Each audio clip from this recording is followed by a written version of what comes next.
I'm going to do a couple of videos just demonstrating how to change filters on a filter housing. And this particular filter housing is a double filter housing, or it's called H2, H for housing and 2 for double. Now, it's about time. Every year you ought to change the filters, and it's about time that I change them. I have already changed another filter that's in line here, that I always put in line with my double housing, and it's just an inexpensive sediment filter.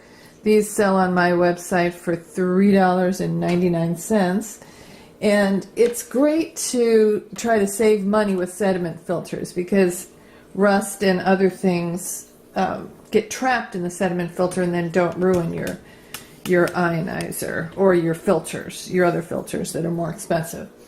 Now, another gadget that I put on the line is a magnet. It's called the ionizer armor. It normally comes with little clamp type things here and here, or I don't know, twist ties, whatever you want to call them. But you really don't need that. And it fits, the line fits a 1/4 inch or 1/2 inch or 3/8 inch line right through the middle. And I always put this on as the last gadget, and it goes right underneath, as close as I can get it to where the water line comes up and into the ionizer. Alright, now the first thing that I'm going to do is just loosen up, and this is a tool that you need. You won't really be able to loosen this up without some kind of a tool. Now, I always remember going to the left makes it looser. And once you get it started, you can just kind of, oops, and it's kind of messy, so that's why I've got this towel here. And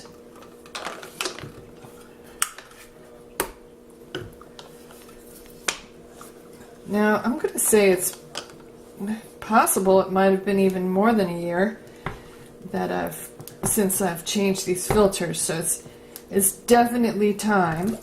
Oh, what a mess. Alright, now the filter just comes up and out,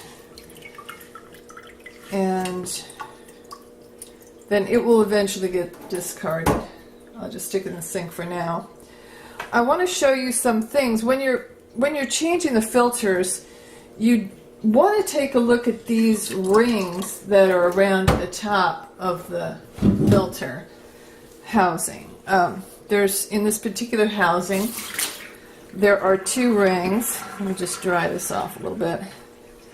These are called O-rings, and you really want to examine them when you're changing your filter. If they look dried out, cracked, wrinkled in any way, change them. Because one thing you don't want is you do not want these things to start springing a leak underneath your sink. So inspect them well, make sure they look good. Some people will even change them. And you can, even if they look good, they'll just change them just for good measure. Now, you can find these rings at the hardware store, Lowe's, Home Depot, that kind of thing, right where they sell their filters. And they will have a variety of sizes. Just bring the housing in with you when you're ready to change those rings, and make sure that whoever helps you gets you the right size. Alright, now, in order to speed this up, let me just say, I'm just going to say what I'm going to do, and then I'm going to cut the video. This particular filter is my supercarbon. It's called catalytic carbon, and I'm going to put that one as the first filter in this housing. It's all wrapped, so I'm going to have to do that, and then I'll come back to the video when I'm ready. And this next filter is my fluoride filter. It's called activated alumina.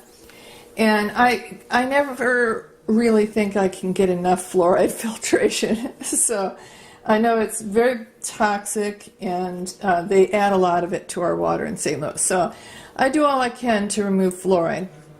All right, so I'll cut the video now and then come back and show you the rest of the installation in a minute. Thanks.